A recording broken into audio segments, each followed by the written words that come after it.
Hi everyone, hope you're all doing well. Today I thought I'd do a preview of some of the stocks that are going to be making big moves this week. There's a lot of companies that are going to be reporting, and there's a few trading updates I expect from the UK market as well. So yeah, just a bit of a preview on a lot of the stocks that are going to be making some moves this week. Before we do get on that, if you do want to join the Patreon, £5 a month, link is in the description. We dropped 3 exclusive videos over the weekend. We did a live Q&A session. We did an earnings review on Huya, PDD, Nike and D local earnings. I also mentioned a stock that I'm actually quite interested in buying at the moment as well on that video. Only need it to drop maybe about 10% more and I might be a buyer of that stock, and it's a big blue chip company as well. And we also did stock request as well. So yeah, not too bad for £5 a month. It's probably why it's the highest subscribers to YouTuber ratio, Patreon members on the whole stock market scene on YouTube at the moment. Anyway, so thanks for you guys that do support the channel. And if you do want some free shares, join Trading 212, link in the description, get a free share worth up to £100. I am going to chase up Trading 212 this week to see if I can get an update on what is going on with the card at the moment as well, by the way. But getting on to some earnings, so I'm going to do the US and then I'll flick to the UK side in a few minutes time. So if you do want some UK stocks, just jump straight away on the video. US side of it, not as interested as the UK side of it, but still a few names that are going to be reporting. GameStop are going to be reporting. By the way, did you see the Reddit IPO last week? That was crazy. Like, that is probably, for me, like one of the most overvalued stocks I've ever seen. Like, that's one that I actually went, this is really tempting to short it, but you know what the Reddit crowd can be like sometimes. But I looked at that valuation, I was like, that's absolutely crazy. So yeah, take a look at that. Wednesday's the first interesting one because Carnival are going to report, and I own Carnival. I've owned that for around about 5 years now, 6 years now. Unfortunately for me, it's a stock I bought before the whole CV situation happened. The stock was going on a bit of a downtrend, a lot of geopolitical pressures. The oil prices were a little high, not as much as how high they went in 2022, but it started to look a bit interesting. Dividend yield were creeping up, and obviously then the CV situation happened. One of those things that unfortunately you can't really predict, and it's stayed with me. And you know what? Actually, to be fair, I was nearly close to break even. During 2021, I think I was only down about 10%, and I thought, you know what, maybe I should sell here. I never did in the end, and I probably should have done, but it is starting to recover now, and I do think when Carnival does start increasing this revenue, the profitability starts coming back, I probably will get out break even eventually on it. I don't want to sell it for a loss really, because I do feel like, you know, cruises are going to do very well in the next few years, especially when the economy comes back as well. So I don't really want to sell it. And what also makes me laugh is that at one point, I remember during the whole CV, the peak of the CV times, and I was holding this stock, and the stock went all the way down to like $8. I remember I was like down nearly 80-something% on this position, 90% on this position, and I remember a lot of people took some big losses during that time frame when that fear was out there. And within a year's time, you know, a lot of the people that took big losses, they would have taken half the losses if they just waited a couple of months, even a year. They would have done a lot better. And even like the Warren Buffetts. I mean, do you remember when Warren Buffett was selling all his airline stocks during the COVID, and he was taking like 80-90% losses on the stocks? You know, even the great investors fall in fear times sometimes. But yeah, still holding. I probably should have sold it though, but we'll see what happens there. I mean, Playboy are going to be reporting as well. I think a lot of people don't realise that this is still a business, but they've really altered the business now to more licensing the logo, for example. And they were starting to look to do okay. And one of my old favourite YouTubers, Matthew Hu, was actually putting videos out 2 years ago, actually talk about Playboy and saying that it could be a good stock to buy. And I was looking at it going, yeah, it actually looks interesting. I never bought it in the end because I thought, I don't know how much that brand now stays with like the younger audience. I don't know. So I never bought it in the end. And thank goodness I didn't, because that stock's you know, absolutely down massive since that time frame. So yeah, dodged a bullet there, and it's just a shame once again, you know, another YouTuber that left during the bear market. You know, I feel like if you are going to talk about these stocks, if you do go down with one of the stocks, you know, just, you know, own it, say, yep, that was a bad pick, and you know, hopefully make up with it some other picks. But you know, it was very easy to disappear in the 2022 stock market, which is a bit of a shame really. Probably one that's more interesting to me is Walgreens. Walgreens are going to be reporting. The analysts are a little bit messed up here on what they're actually forecasting. There's no revenue growth forecast here, but the numbers look pretty easy to beat. I would expect them to beat these numbers and start moving in the right direction. Obviously, this is probably the first significant quarter where the new CEO is in here. So I expect, you know, I think they've sandbagged the numbers in the last few quarters. So I'd expect them to put in some decent numbers. The cost cutting starting to come in. So yeah, I really want to see a strong quarter now from Walgreens. I've been quite soft on them recently, but this time round I feel like they've got to do a strong quarter, so I'll be definitely looking on that one on Thursday. Obviously Friday, the market will be shut, with it being Good Friday on the UK and the US side of it, so expect a quiet day there, a 4-day week. On the UK side of it, we've got a few companies that are going to report earnings as well. Kingfisher on the Monday. I actually didn't actually notice how highly shorted Kingfisher is. It's a really highly shorted stock on the UK markets. I was really surprised. By the way, this comes from Investment Bites on Twitter, or X nowadays. If you want this chart, is definitely someone to follow if you want these information, really good information that's provided. If you do go across and give him a follow, just mention that I sent you across as well. On the Tuesday, Softcat are reporting YouGov. YouGov is one that I own. I'm up about 20% on YouGov. Bit of an awkward one because I'm doing quite well on it, but I want to buy more, but I can't buy at these sort of levels, which is the awkward thing. So I'll see what happens with YouGov. I'm expecting good numbers, but if it's good numbers and it drops, that's the perfect situation, because like I said, I won't mind more shares in it, to be honest with you. Ocado are going to be reporting. HAE Bar is going to be reporting. Ocado, I just, I'm not sure on Ocado. AAA, yeah, I'm not sure on AAA as well. I get asked quite a few questions on that one. Smith's Flutter. Flutter's one that, as well, that I own, had a very good pop on the last earnings, and it's, yeah, I'm up quite a bit on it. Like, I'm up around 40% on it, but I'd like to own more. So ideally, good earnings and a drop probably where we'd want to see Flutter go if that happens. But I would expect some decent numbers out from Flutter as well. It's a good insight as well to the DraftKings shareholders, is Flutter's earnings. We've got Forterra that are reporting, a stock that I used to own, and it'd be interesting to see what they're seeing at the moment.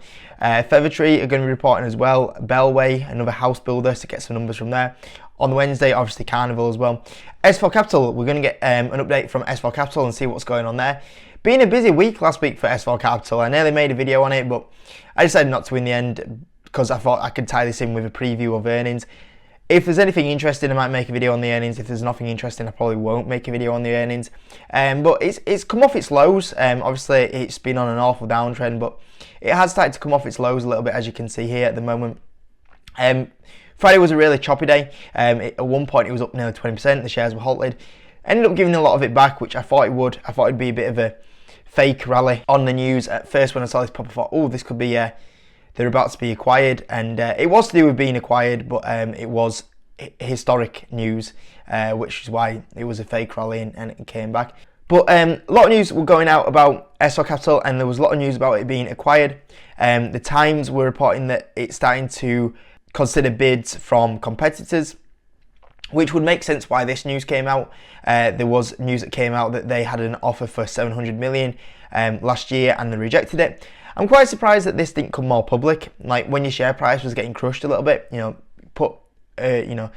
make it, or that accidentally sneak it into the public eye, and then you create a bit of a barrier for your share price and protect your share price a little bit. And people would have probably come in and held share price that potentially there was talks about 700 million bid, might have held the stock up at a little bit more towards a 400, 500 million market cap. So I think maybe S4 Capital could have utilised this a little bit better than what they did to protect the share price, funny enough. But yeah, 700 million bid.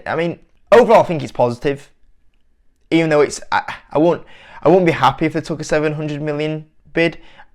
It's positive because what it shows is that that's currently, nearly 3x the current share price, and that is obviously a lot higher than where the stock is valued at right now, which kind of shows how low S4 Capital's gone. And we've talked about this before. Like, a lot of international companies are looking at a lot of these UK stocks and looking at the valuations, going, "Wow, look how low that is." Even though S4 Capital has financially not performed how well it should have done, and also the macro environment hasn't helped it. You do look at the valuation and go, yeah, that is probably too low on the share price. So that's kind of a positive. 700 million, in my opinion, is, I wouldn't be happy to say that as a shareholder. I personally would want, if it was to get bought out, I personally would want it towards like a 1 billion valuation, or even a 900 million valuation. And I know that's probably, when you're saying that about a 244 million company, that's extremely high from where it is right now. But I don't generally think it should be down here, even though it's financially performed as poorly as it has done. Yeah, that's where I would be more happy to accept a bid. 900 million, 1 billion, I would probably still take a good 25-30% loss on the shares, which would be a bit of a nightmare. I wouldn't want to take that loss on the share price. But realistically, for the share price to get there, it's probably going to take a couple of years. And if it's only a 20%, 30% loss, I probably could easily gain that up probably in another stock somewhere else in the market quite easily. So it would be one that I'd be a bit disappointed with, but I could probably stomach it. 700 million, I'd be a bit disappointed with that. So yeah, but obviously they've rejected it. So if they are going to accept a bid, I think it would be to the higher side of it. And maybe the reason why the stock this has been leaked out now, even though it's a year ago, is that, you know, S4 Capital is looking at potentially bids, and Martin Sorrell's gone, you know, it's going to take me, you know, 2-3 years to get the share price back up to a, you know, $1 billion market cap. I don't really want to work for that long. Maybe it's my easy cash out. You know, he owns a lot of the business. It's an easy cash out for him, and maybe that's why he's now starting to look at the bids. So yeah, we'll see what happens there. But if it was to get acquired, yeah, that's where I would probably want to see it. I mean, right now, you know, it's, you know, 244 million. It's right down in the dumps. Hopefully this is the first time S4 Capital as well have got a bit more control over the financials, because of sandbagged the guidance so much because of the macro environment. So if the macro environment does start coming back, which I think a lot of people don't appreciate, like, you know, marketing business environment's been awful. So if it does start coming back, you know, a lot of that isn't baked into the guidance really. So if it does come back, we should see, you know, the financials start really improving, and hopefully now we start seeing them moving up more into the profitability side of it. And, you know, if we do close this year at what analysts are forecasting, which is 40 million in free cash flow, it's not too bad at all. You know, you talk about a company that's going to be trading 5-6 times free cash flow, which is, yeah, you know, relatively low. If they close at them sort of numbers this year, I would expect the company to probably go back up to a more of a higher share price. I would probably expect the company to go back up to maybe 80p.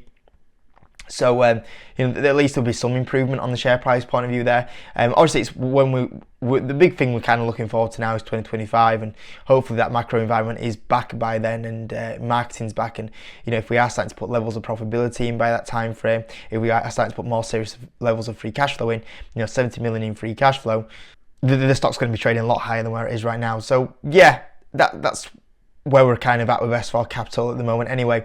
And the last one I want to talk about is JD Sports. JD Sports are going to be reporting on the Thursday. Obviously, once again, no earnings on the Friday. JD Sports, a bit of an annoying one. Obviously, we had the big drop last time, which I thought was way overdone.